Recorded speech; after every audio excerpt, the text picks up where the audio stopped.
नमस्ते।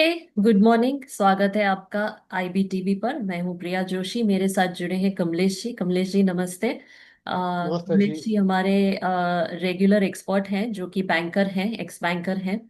और कई बार आते हैं और हम इनसे बात करते हैं इकोनॉमी के बारे में, टैरिफ्स के बारे में। एंड सेठी सर, नमस्ते सेठी सर। नमस्कार जी। तो जय जी, स्वागत है। नमस्कार कमलेश जी। नमस्ते सर। नमस्ते मैडम। तो पहले देखते हैं बाजार की खबरें और फिर कमलेश जी के साथ चर्चा करेंगे। आज मार्केट जो है हम नीचे देख रहे हैं। 3 दिन की रैली के बाद आज मार्केट नीचे नजर आ रहा है। सेंसेक्स 309 पॉइंट्स नीचे है एट 82,704। निफ्टी 86 पॉइंट्स डाउन है एट 25,337। कल 25,400 क्रॉस कर गया था निफ्टी, लेकिन आज हल्का सा प्रॉफिट बुकिंग हमें नजर आ रहा है।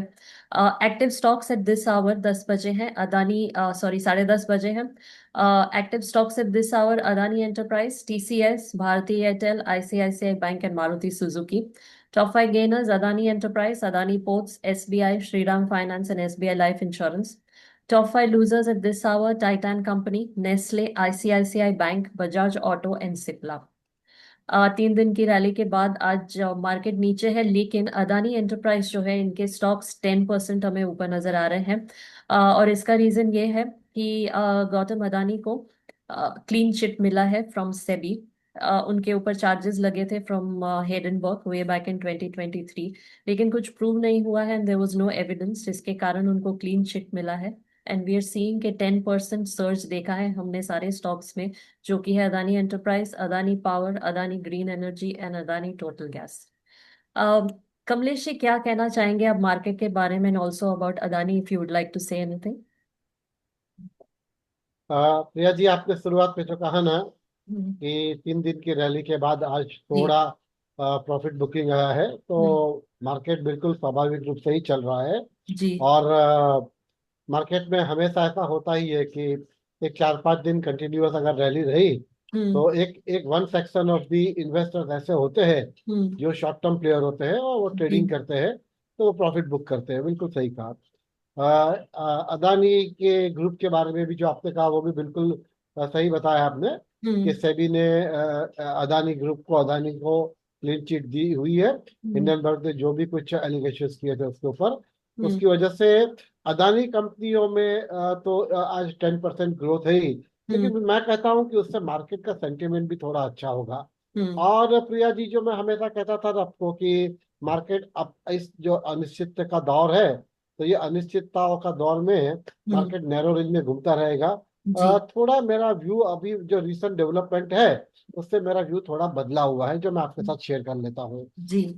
अभी ऐसा लग रहा है कि मार्केट के लिए है ना, एक पॉजिटिव और अच्छी न्यूज आने की शुरुआत हो गई है। हम्म। देखिए, एक सबसे पहले तो ये है कि जीएसटी का जो रेट स्लैब चेंज हुआ हम्म। और 10% और 7% का बेनिफिट हुआ है। और हम्म। ये गवर्नमेंट भी इंश्योर कर रही है कि hmm. This should be passed on to the end consumer. तो जीएसटी के रेट से प्रोडक्ट्स के साथ साथ कंजम्पशन बढ़ेगा, हम्म। इकोनॉमी को थोड़ा बूस्ट मिलेगा, थोड़ा ग्रोथ होगा। ये एक पॉजिटिव साइन है मेरे हिसाब से। हम्म। नंबर टू, पिछले 4-5 दिनों में प्रेसिडेंट ट्रम्प ने जिस प्रकार के वक्तव्य दिए, हम्म। प्रधानमंत्री मोदी जी के जन्मदिन पर उनको शुभकामनाएं दी है, हम्म। और उन्होंने जिस प्रकार से वक्तव्य दिया उससे लग रहा है कि हम्म। कहीं ना कहीं अब ये डील फाइनल हो जाएगा। हम्म। और भारत सरकार की ओर से भी ये वक्तव्य आया है कि नवंबर महीने तक डील फाइनल हो ही जाना चाहिए। जी। मैं ऐसा सोचता हूँ प्रिया जी कि इस बार जब डील फाइनल होगा ना, हम्म। तो प्रेसिडेंट ट्रम्प के रिसेंट बयानों से मैं कह सकता हूँ कि हम्म। जो 25% एडिशनल उन्होंने लेवी दी है, हम्म। टैरिफ लगा दी है रशिया से ऑयल खरीदने के लिए, वो हम्म। तो विड्रॉ हो जाने चाहिए। हम्म। तो 50 से 25 तक तक आएंगे। हम्म। और जब एक कंसेंसस बन जाएगा across the industries all sectors में, हम्म। तो शायद मैंने जैसे कहा वो 20% के आसपास होगा। तो सेकंड पॉजिटिव न्यूज ये है हम्म। कि टैरिफ का भी डील एग्रीमेंट हो जाना चाहिए। हम्म। दूसरा, यूरोपियन यूनियन से काफी सपोर्ट मिल रहा है भारत को हम्म। क्योंकि अमेरिका एक दबाव बना रही थी इनके इनके ऊपर भी, टैरिफ बढ़ाने के लिए हम्म। या कुछ सैंक्शन जैसा लेने के लिए, लेकिन यूरोपियन यूनियन ने मना किया है। हम्म। इनफैक्ट यूरोपियन यूनियन के चीफ का तो मैं आज वक्तव्य ही देख रहा था कि हम्म। भारत के साथ हमारे ट्रेड की हिस्सेदारी बढ़ेगी, बढ़नी चाहिए। और हम्म। भारत एक इम्पोर्टेंट कंट्री है कि हम्म। जिसको यूरोपियन यूनियन इग्नोर नहीं कर सकता। तो हम्म। भारत के विश्व के अंदर भी है ना, एक अपनी पोजीशन बनी हुई है, बड़ी हुई है।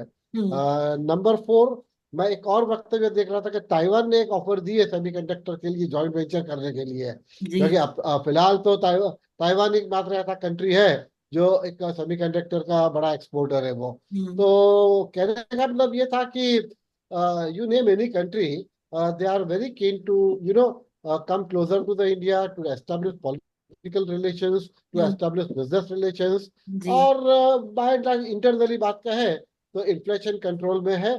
और मानसून भी अच्छा रहा, मैं तो कहूँगा काफी अच्छा रहा, हम्म। क्योंकि कुछ जगह पर तो अभी भी मानसून चल रहा है। तो जी। वो सब चीजों को देखते हुए मुझे लगता है कि मार्केट ये सारे एक जो पॉजिटिव न्यूज है ना, वो देखते हुए मुझे लगता है कि आने वाले दिनों में नवंबर दिसंबर में मार्केट यहाँ से, जो हम्म। मैंने पिछले बार कहा था, पाँच हम्म। से 10% ऊपर देख सकते हैं। Hmm. Sir, what do you think के रीनिगोशिएशन जो अभी चल रहे हैं, तो आपको क्या लगता है व्हाट इज द रीजन कि अमेरिका ने अपना स्टैंड चेंज किया है? वो पहले कह रहे थे कि हम 50% टैरिफ लगाएंगे, वो what made them rethink and change and renegotiate? Priya ji, मेरा ऐसा मानना है, there are two reason for this particular deal. एक ये है कि जियो पॉलिटिकल इक्वेशन सारे अब बदल रहे हैं। हम्म। और प्रेसिडेंट ट्रम्प का ही वक्तव्य था कि इंडिया चाइना और रसिया के अब बहुत करीब आ गया है, के करीब आ रहा है। तो हम्म। जियो पॉलिटिकल की जो सिचुएशन बदल रही थी, या उनसे भी उनको लगा कि हम्म। भारत एकमात्र अमेरिका के ऊपर निर्भर है, वैसी स्थिति नहीं है। और हम्म। जो मैं कहता था ना कि उसकी इम्पैक्ट तो ये 2 3 4 महीने के बाद दिखेगी, आज 4 महीने हो गए, अमेरिका को रियलाइज हो रहा है कि ये टैरिफ लगाने से अमेरिका का भी नुकसान हो रहा है। हम्म। अमेरिका में इन्फ्लेशन बढ़ा है, महंगाई बढ़ा हुआ है, उनके जो इम्पोर्टर्स है उनके कॉस्ट ऑफ प्रोडक्शन बढ़ने लगे हैं। हम्म। तो वहाँ वहाँ उस प्रकार की महंगाई और इन्फ्लेशन बढ़ने से वहाँ की पब्लिक भी थोड़ी त्रस्त है। तो हम्म। उनको ये एक रियलिटी समझ में आई है, ऐसा मैं मानता हूँ। हम्म। और दूसरा ये है कि भारत के साथ अगर रिलेशनशिप के अंदर ये एक रसिया की जो बात निकली थी, तो उनको समझा है कि रसिया से बाकी कई देश भी ऑयल खरीद रहा है, यूरोपियन यूनियन भी गैसेस वगैरह खरीद रहा है, चाइना भी ऑयल खरीद रही है। तो उनको ये समझ में आया कि देन ये सिंगल आउट करना इंडिया को, वो एक पॉलिटिकल पर्सपेक्टिव से भी ठीक नहीं है, अमेरिकन इकोनॉमिक के लिए भी ठीक नहीं है। तो हम्म। प्रेसिडेंट ट्रम्प के ये जो वक्तव्य में उनके एटीट्यूड में जो जो बदलाव आया हुआ, अप्रोच में हम्म। बदलाव आया है, मैं हम्म। उसे एक पॉजिटिव साइन। और उन्होंने कहा कि भारत एक अपनी एक मैं कहूँ ना कि स्थिति इतनी मजबूत है जियो पॉलिटिकल सिचुएशन में, कि हम्म। आज जो यूक्रेन और रशिया के बीच में वॉर चल रहा है, जी। तो इंटरेस्टिंग बात यह है कि प्रेसिडेंट ट्रम्प ने भी सराहना की है कि भारत की ये पहल कर रहा है शांति के लिए between Russia and Ukraine. Hmm. Russia के प्रेसिडेंट पुतिन जी, उन्होंने भी यही वक्तव्य दिया है। हम्म। और यूक्रेन, उनका भी यही वक्तव्य है। तो विश्व के फलक के ऊपर हम्म। भारत का महत्व बढ़ा हुआ है। जी। भारत एक एक शक्तिशाली देश के रूप में उभरा है, उसमें कोई दो जी। राय नहीं। जी। एक बड़ी ग्रोइंग इकोनॉमी है, उसमें भी हम्म। कोई दो राय नहीं। ये हम्म। सब चीज मुझे लगता है एक कारण है जिससे प्रेसिडेंट ट्रम्प के हम्म। रुख में बदलाव आया है। जी, बिल्कुल सही। एज यू सेड के Bharat has come out as a stronger nation. Sir, आपको क्या लगता है कि what makes us stronger today? क्योंकि आज जो है वो भारत पहले की तरह नहीं है कि कोई देश कहेगा और भारत करेगा। आज भारत जो है वो कर रहा है जो अपने देश के लिए सही है। What do you think has brought about this change? नहीं प्रिया जी, एक मेजर डिफरेंस अगर हम देखें ना, हम्म। तो मैं ये कहूँगा कि एक इकोनॉमी को, ग्रोथ ओरिएंटेड इकोनॉमी के लिए गवर्नमेंट की जो पॉलिसीज बनी है, गवर्नमेंट की ओर से जो एक्शंस होना चाहिए, हम्म। वो हमको पिछले 10 12 साल में दिख रहे हैं। हम्म। उसका ही ये परिणाम दिख रहा है। हम्म। दूसरा, भारत ने जो आत्मनिर्भर की बात की है, तो अनेक सेक्टरों के अंदर भारत आत्मनिर्भर है। हम्म। डिफेंस के मामले में भी आपने देखा होगा कि हम्म। डिफेंस के भारतीय कंपनियों ने डिफेंस के प्रोडक्ट बनाने चालू किए हैं, हम्म। जिससे भारत का डिफेंस का जो इंपोर्ट है करीबन 70 से 80 हजार करोड़ रुपया कम होगा।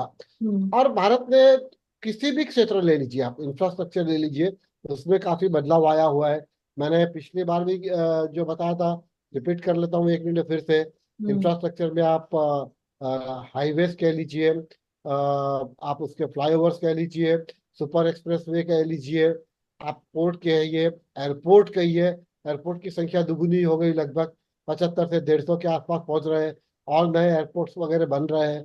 तो क्या हुआ है, ये जो ग्रोथ ओरिएंटेड इकोनॉमी और सरकार की ओर से पॉलिसी, मोस्ट इम्पोर्टेंट पॉलिसी, तो ये हम्म। पॉलिसीज जो है, उसकी वजह से मैं मानता हूँ भारत अर्थतंत्र के हिसाब से दुनिया का शायद एकमात्र ऐसा देश है जो हम्म। अभी भी 6.2% के रेट से जीडीपी ग्रोथ होने की बात करती है। हम्म। ये एक चीज है।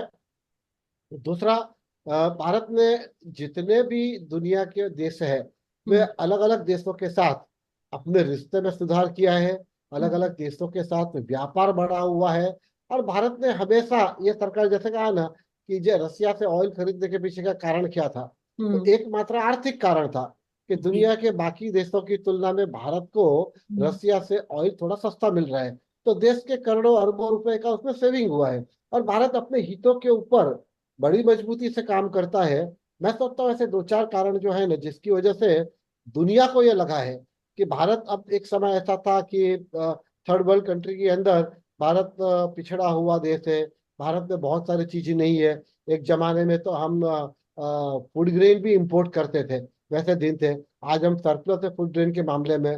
फार्मा में देखेंगे तो हम लार्जर एक्सपोर्टर बने हुए हैं, स्पेशली यूएस मार्केट्स के लिए। तो हम्म। इसलिए मैं ऐसा सोचता हूँ कि भारत ने पिछले 10 वर्षों में जिस प्रकार से in every sector, in every industry hmm. जो काम किया है, ग्रोथ किया है ना, that has been notice by the rest of the world, ऐसा मैं कह सकता हूँ। Absolutely right. Sethi sir, your questions.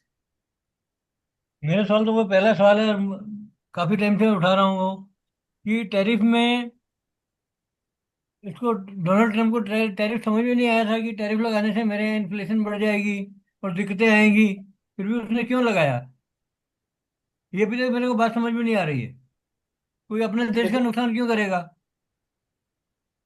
देखो सेठी जी, मैं इकोनॉमिक्स की बात करूँ या फाइनेंशियल पॉलिसी के ऊपर बात करूँ, तो मैं एक चीज निश्चित रूप से कहूंगा कि किसी भी प्रकार की पॉलिसी को आप फॉलो करते हो ना, तो उसके पॉजिटिव नेगेटिव इम्पैक्ट दोनों होते हैं।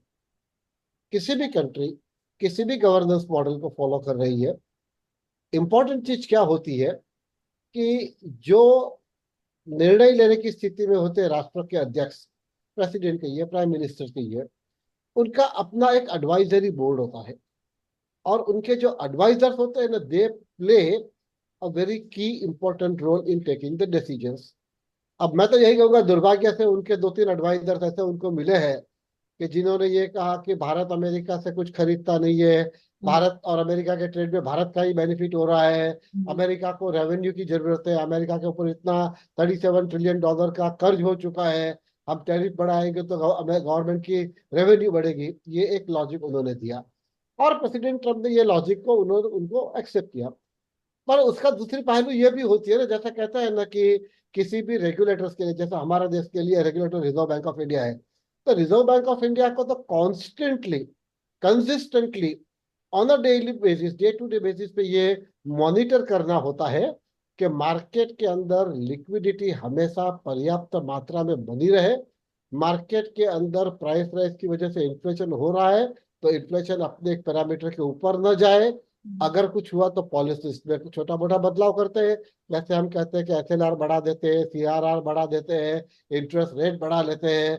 तो ये जो बदलाव हम क्यों करते रहते हैं, ताकि एक लिक्विडिटी जो रहती है वो बनी रहे, इन्फ्लेशन कंट्रोल में रहे। तो जब हम रेवेन्यू की बात करते हैं, रेवेन्यू बढ़ेगा तो रेवेन्यू किस कॉस्ट पे बढ़ेगा? रेवेन्यू जब सरकार का बढ़ता है तो रेवेन्यू किस उसका उपयोग कहाँ होगा? अब देश के, उनके देश के इंपोर्टर ही हाई टैरिफ ड्यूटी पे करके किसी भी चीज को इंपोर्ट करेंगे, 50% उसकी टैक्स पे करेंगे, तो स्वाभाविक रूप से उसका कोई भी प्रोडक्शन होगा वो 50% में महंगा हो जाएगा। तो एंड ऑफ द डे ये टैरिफ का नुकसान किसके हो रहा है? तो टैरिफ का नुकसान उठा रहा है देश की जनता, अमेरिकन पॉपुलेशन वो बर्डन उठा रहा है। अमेरिकन सरकार तो नहीं उठा रही है। सरकार तो ये नहीं कह रही कि नहीं, ये 50% अगर टैरिफ डाला है, उसकी वजह से 50% कॉस्ट बढ़ेगी तो सरकार सब्सिडी देगी, ऐसा तो कुछ कहा नहीं है। तो ये चीजों का अक्षय जो जी, एक उन्होंने। मिनट में बोलूँ आपको? एक मिनट जी इंटरप्ट करूँ आपको? जी जी।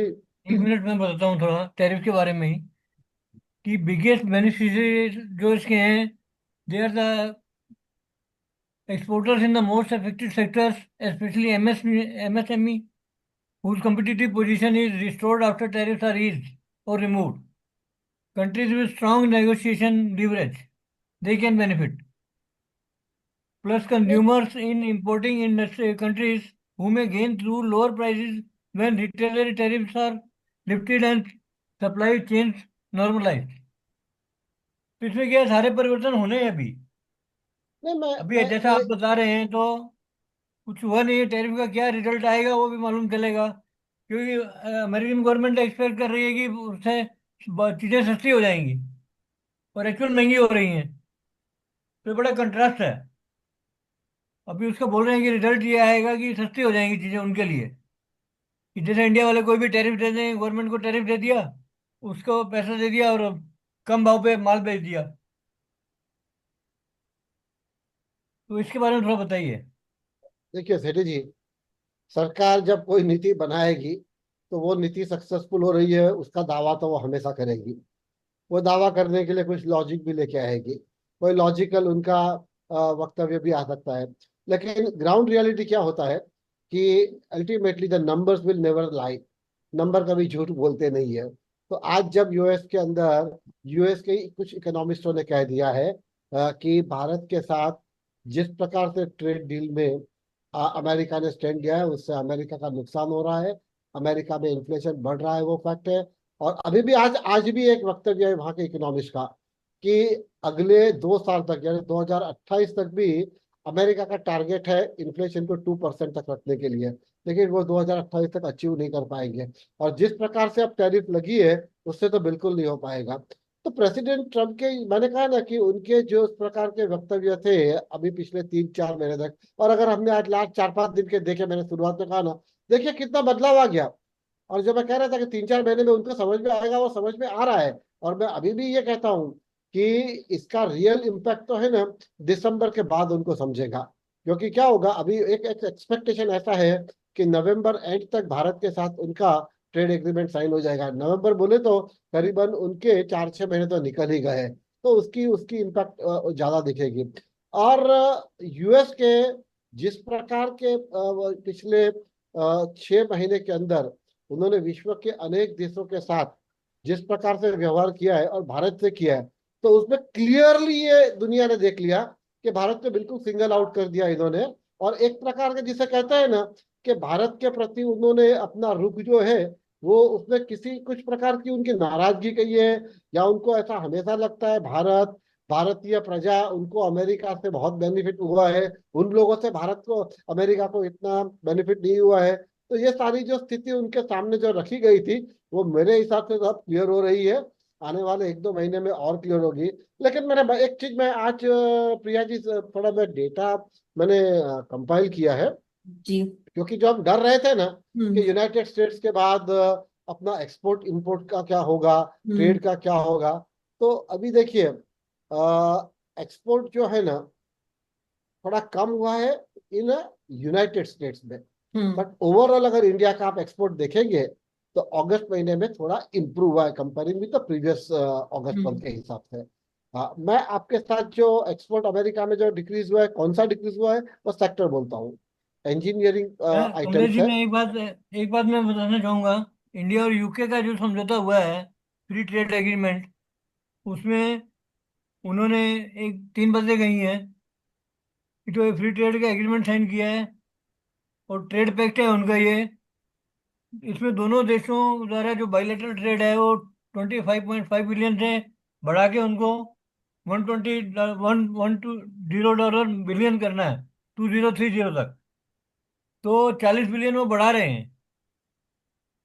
ऐसा करना है, अगर हमारा पॉजिटिव लुक रहेगा तो अमेरिका के साथ में भी अच्छा रहेगा, कि हमें कितना बढ़ाना है, कैसे करना है, क्योंकि अप्रोच डिफरेंट हो जाती है ना। जी अगर आप जी जी। टैरिफ की बात करते हैं और अगर आप ग्रोथ की बात करते हैं तो दोनों में बहुत फर्क है। जी। सेठी सर, जरा मैं थोड़ा जो डेटा लाया था ना, मैं शेयर करूँ, फिर अपन आगे इसके ऊपर बात कर लेंगे। जरूर। जी। देखिए, जरूर। एक्सपोर्ट अमेरिका में रिड्यूस बाय 0.5%, 50 बेसिस पॉइंट से वो जुलाई के कंपैरिजन से, जुलाई में जो एक्सपोर्ट हुआ था तो अगस्त में 50 बेसिस पॉइंट कम हुआ, 0.5%। हम्म। अच्छा, अगस्त का फिगर दे देता हूँ। अगस्त में $6.9 बिलियन का एक्सपोर्ट हुआ, जुलाई में वो $8 बिलियन था। तो उसका एक एक 0.5% का इम्पैक्ट आया, जो मैं या मेरी तरह कुछ लोग जो है, कुछ बहुत बड़ी हम लोग इम्पैक्ट देख रहे थे। इनफैक्ट ओवरऑल ईयरली 5% तक हम देख रहे थे। लेकिन ये जो डेटा आया है, उसका लगता है उतनी बड़ी इम्पैक्ट आने वाली नहीं है। और अप्रैल से अगस्त तक का इस साल का फाइनेंशियल ईयर देखे तो वो $40 बिलियन का ट्रेड हुआ है यूएस के साथ अभी तक का। अच्छा, मैंने सेक्टर वाइज भी डेटा निकाला प्रिया जी। जी। तो सेक्टर वाइज में भी क्या है कि इंजीनियरिंग सेक्टर में जुलाई में 10.43 बिलियन था, तो अगस्त में 9.9 हुआ है, तो नेग्लिजिबल है। टेक्सटाइल है वो जुलाई में 2.93 था, वो अब कुछ 3 के आसपास है, 3 बिलियन के आसपास। जेम्स एंड ज्वेलरी जो है जुलाई में 2.39 था, तो अगस्त में 2.31 हुआ है। केमिकल्स जो है वो 2.47 थे, तो वो 2.42 हुए। सी फूड रिलेटेड आइटम सब है, तो उसमें 0.65 था, तो अगस्त में 0.59 हुआ। तो ये जो डेटा मैंने सेक्टर वाइज भी निकाला, तो उसका मतलब ये हुआ कि भारत में बाकी किसी देशों के साथ भी जो ट्रेड होते हैं, वहां वो एक्सपोर्ट हुआ है, और उसकी ज्यादा इम्पैक्ट यूएस के ऊपर दिखी नहीं है। अब मेरे पास अगस्त और जुलाई के इंपोर्ट एक्सपोर्ट के भी डेटा है कंट्री के, दोनों कम हुए इन मंथ ऑफ अगस्त। तो हमारा इंपोर्ट जो है वो जुलाई में $64.59 बिलियन था, जो अगस्त में $61.59 बिलियन हुआ। और जो टोटल एक्सपोर्ट भी था अपना, वो भी है ना, वो कुछ मेरे ख्याल से इस रिड्यूस बाय $1 और $2 बिलियन, एग्जैक्ट नंबर मेरे को नहीं मिल रहा है। लेकिन हमारा जो ट्रेड डेफिसिट है ना, वो भी कम हुआ है। अब जुलाई में ट्रेड डेफिसिट $27.35 बिलियन थी, which has come down to $26.49 billion in the month of अगस्त। और मोस्ट इंपॉर्टेंट क्या है, भारत का जो टोटल एक्सपोर्ट है वर्ल्ड वाइड, उसमें 20% शेयर अमेरिका का है। तो ये सारे डेटा जब मैंने आपके साथ शेयर किया ना, तो मैं ये कह सकता हूँ कि जैसे हमको समझा वैसे यूएस को भी समझा है कि भारत के टैरिफ की वजह से भारत को कुछ ज्यादा नुकसान हुआ नहीं है। और भारत, दुनिया के अनेक देश भारत के साथ व्यापार कर रहे हैं, बढ़ा रहे हैं। सेठी जी ने ऐसे जब जैसे यूके की बात की, हम्म। मैं कहता हूँ इस प्रकार की ट्रेड की अरेंजमेंट यूरोपियन यूनियन से भी होने की पूरी संभावना है कि यूरोपियन यूनियन से भारत का ट्रेड इस साल, दैट इज 2025-26 में बढ़ेगा। ये सारे चीजों को देखते हुए ही तो मैं ये आशावादी हूँ कि नवंबर तक अपना ट्रेड एग्रीमेंट साइन होगा, हम्म। और नॉर्मल बाकी जो कंट्री है उसी स्लेब पे भारत आ जाएगा 15 से 20% के बीच में। लेकिन जो मैंने ओपनिंग में कहा वही अब मैं डिबेट के क्लोजिंग में कहना चाहूंगा हम्म। कि आने वाले दिनों में जी। भारत की इकोनॉमी के लिए अच्छे संकेत है, हम्म। भारत की मार्केटों के लिए अच्छे संकेत है, हम्म। भारत के मैन्युफैक्चरिंग सेक्टर्स के लिए अच्छे संकेत है, हम्म। भारत के एक्सपोर्ट यूनिट्स जो है उनके लिए अच्छे संकेत है। तो आने वाले 2-3 महीने 4 महीने में भारत की स्थिति हम्म। काफी बेहतर होगी, ऐसा मैं आज कह सकता हूँ। जी। सर, एक लास्ट क्वेश्चन है। अभी फेडरल जी रिजर्व ने रेट कट किया है, और सितंबर के एंड में आरबीआई की मीट है, तो आरबीआई से क्या एक्सपेक्टेशंस हैं? प्रिया जी, मुझे भी ऐसा लग रहा है कि आरबीआई थोड़ा इंटरेस्ट रेट कम कर सकती है। हम्म। जैसे इन्होंने 25 बेसिस पॉइंट कम किया, जी। वैसे हमारे यहाँ भी हो सकता है, ऐसे मैं मान रहा हूँ। क्योंकि क्या होगा कि जो टैरिफ की वजह से कुछ बिजनेस को इम्पैक्ट हुई है, हम्म। स्पेशली जो मैंने गिना है, इंजीनियरिंग है, टेक्सटाइल है, हम्म। जेम्स एंड ज्वेलरी है, तो हम्म। उनको एक ऋण सस्ते रेट से मिले। The hmm. Interest rate if it is lower, तो the hmm. Borrowing cost will come down for this kind of an industry. तो मैं भी उम्मीद करता हूँ कि आरबीआई थोड़ा रेट कम करेगी। हम्म। और फेड ने तो साथ में ये भी कह दिया है कि इस साल में अगेन 2 बार 2 बार इंटरेस्ट कर रेट कम सकते करेंगे। हाँ, हैं। अब जो 4.25% का स्लैब जो उनका है, मैं ऐसा एक्सपेक्ट कर रहा हूँ कि ईयर एंड में it can come down to 3.5%। तो ये मुझे लगता है कि ये स्थिति जो है ना, it would be good for US also, global trade also. और भारत के अंदर भी जो मैंने देखा अभी ये कहा ना कि जो स्थिति बदल रही है, मुझे ऐसा लग रहा है कि आने वाले दिनों में FII, स्पेशली अमेरिकन FII, वो हम्म। भारत में फिर से निवेश करेंगे, क्योंकि हम्म। डॉलर भी थोड़ा वीक हुआ है, उनके लिए एक अच्छी अपॉर्चुनिटी है। तो ये सारे पैरामीटर्स, ये सारे मुझे तो एक परिबलों लाइन को में कहना देखते हुए। चाहूंगा यार जी। कि जो ट्रम्प ने टैरिफ का किया है, ये tariff will increase the amount of tax raise by government, so people can buy more American made goods and boost investment in US. He wants to reduce the US trade deficit. President argues that the US has been exploited by cheaters and pillaged by foreigners. Trump has also used the taxes to make other demands. For example, when announcing tariff against China, Mexico, and Canada, he said the countries must do more to stop migrants and illegal drugs reaching the US. He has also threatened tariffs against countries trading with Russia unless a deal to end the war in Ukraine is reached. Many tariffs have been amended or delayed after being announced. तो उसका final क्या होगा, आप उसके बारे में थोड़ा बताइए। जी सर, देखिए, मैं तो इतना कह सकता हूँ कि अमेरिका में पिछले 50 वर्षों से, नॉट टुडे, जो इमिग्रेंट्स है हम्म। वहाँ सेटल्ड हुए हैं। They are making bigger and larger contribution in payment of tax also, and in the growth of the economy of America also. हाँ, पिछले दशक में ऐसा कुछ हुआ है कि बहुत सारे लेबर फोर्स जो किसे हम कहते हैं, वो माइग्रेट US में हुआ है। कुछ लोग इलीगल इमिग्रेंट्स है, उनके ऊपर वो कार्रवाई कर रहे हैं। ठीक है, वो तो हर कंट्री करता है, उसमें कोई दो राय नहीं है। That to that extent they are right. लेकिन America has always welcome the talent, और प्रेसिडेंट ट्रम्प को ये पता है कि दुनिया के जो टैलेंट है वो अमेरिका में आके बसते हैं, क्योंकि वहाँ उनको एक फ्री मार्केट है, फ्री इकोनॉमी है, हम्म। डेमोक्रेसी है, तो वहाँ अपॉर्चुनिटी मिलती है। और ये स्थिति को देखते हुए प्रेसिडेंट ट्रम्प कितना भी कहे ना, मैंने तो इनफैक्ट बीच में उन्होंने, उनका भी यह वक्तव्य था कि we will welcome people America, but come with proper documentation and come with your proper expertise and talent. तो अमेरिका को टैलेंट की जरूरत है, और है, वो भारतीयों के पास है, चाइनीजों के पास है, उनका कंट्रीब्यूशन है। अगर वो ये कहते हैं, और जहां तक आपने अमेरिकन इंडस्ट्रीज की बात की, अब आज से 50 साल पहले भी अमेरिका ने देख लिया था कि कुछ चीजें अमेरिका में मैन्युफैक्चर करना वो बहुत एक्सपेंसिव है, क्योंकि वह cost of labours, this is very high. Secondly, certain उनके जो नॉर्म्स होते हैं, दैट इज वेरी स्ट्रिंजेंट।